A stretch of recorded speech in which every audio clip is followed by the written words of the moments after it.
Hello, my name is Sean and I'm an elder at Andover Baptist Church, and this week I'm going to bring you 5 devotions under the title I Never Knew That.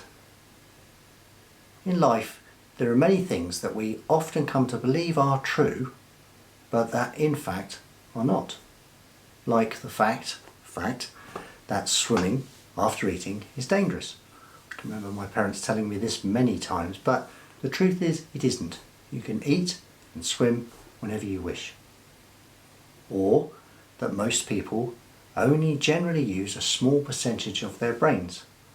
But the fact is, and studies have shown, that we all use pretty much all of our brains, even when we're doing simple functions, and that the majority of our brains are active all the time, even when we're sleeping. Or the fact that the Great Wall of China is the only man-made construction visible from space. Well, it isn't visible from space. You can't see it even from a low orbit. You see, if you repeatedly hear things like this stated as fact over the course of your life, and you never stop to check them yourself, then often you can come to believe them and even state them as facts to others.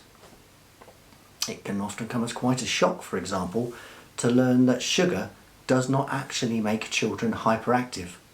Generally, they're just excited.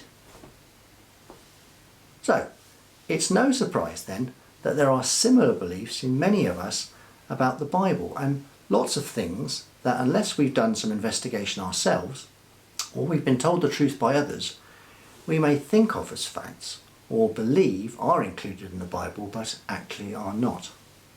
And this week we're going to take a fairly light-hearted look at 5 often believed quotes or biblical facts and dig a little deeper to see just how true they really are.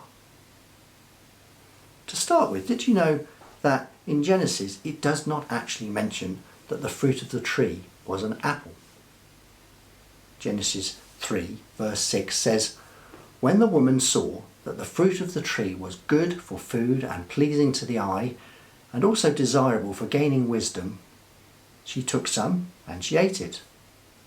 She also gave some to her husband, and he ate it too." And that's all it says. It just mentions fruit. It could have been an apple, but likewise it could have been any other type of fruit too.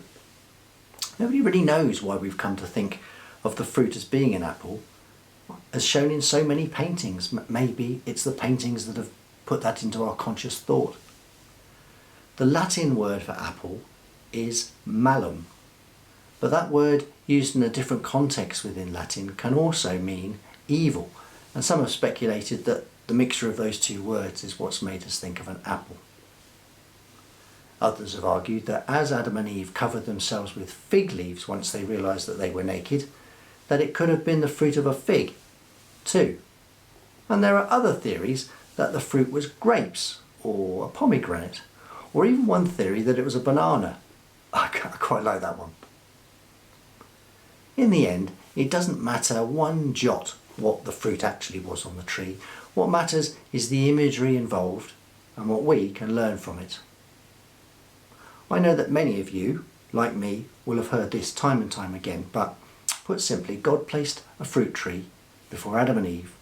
He told them not to eat of the fruit, and they gave into that temptation, and the rest is history. We all play out this scenario, or one similar to it, don't we, almost every day of our lives. It's the stuff we do so regularly that goes against what God has asked us to do. Oh, how I wish, as Paul said in Romans, that I could rise above all this and break the cycle of sin. Sometimes I do. Little victories are wonderful, but often I do not. Thank goodness then for Jesus and his sacrifice on the cross. It took my sin on his shoulders. All of those apples I have eaten, all of that fruit I have sneakily consumed, and I hope God wasn't looking or was looking the other way. Without his sacrifice, I would have absolutely no hope. But with it, and the grace God shows me, it's as if I never ate those apples at all, as if I never touched the fruit. So, When you are tempted by something today, think about that first sin, that first fruit that was eaten, and see if you can use the thought of it to resist. Oh, and make sure you eat plenty of fruit too, because it is really good for you, and that isn't a myth. The song I've chosen today is Thank You for Saving Me. It just speaks of my gratitude to God. I hope you like it. Thanks for listening to me today. I hope you can join me again tomorrow.